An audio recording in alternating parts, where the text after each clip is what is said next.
ফাতেমা রাদিয়াল্লাহু তাআলা আনহার বিয়ের পরে দুইজন সন্তান হাসান আর হুসাইন হয়ে গিয়েছে। হঠাৎ করে ঘরে এত বেশি অভাব, চাল নাই, ডাল নাই, ভাত নাই, কিচ্ছু নাই, পুরো ঘরটাই ফাঁকা হয়ে গিয়েছে।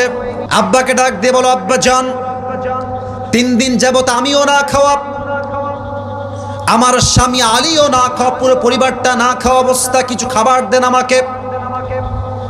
ফাতেমা যখন স্বামীর আদেশ পেয়েছে ঘর থেকে বের হয়ে গিয়েছে, নবীর কাছে আসছে, দরজায় নক করেছে। আব্বা জান যারা এসেছেন, মায়েরা যারা এসেছেন, প্লিজ কান খাড়া করবেন, 2 চোখ আমার দিয়ে তাকায় শুনবেন, আমার দিকে একদম তাকায় থাকেন।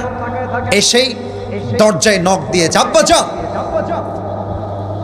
কিন্তু নবীর অভ্যেস ছিল, ফাতেমার পক্ষ থেকে যখন গেটে আওয়াজ আসতো, জাস্ট আওয়াজ শুনলে নবীজি বুঝতেন যে আমার দরজায় ফাতেমা এসে দাঁড়িয়ে আছে। সুবহানাল্লাহ।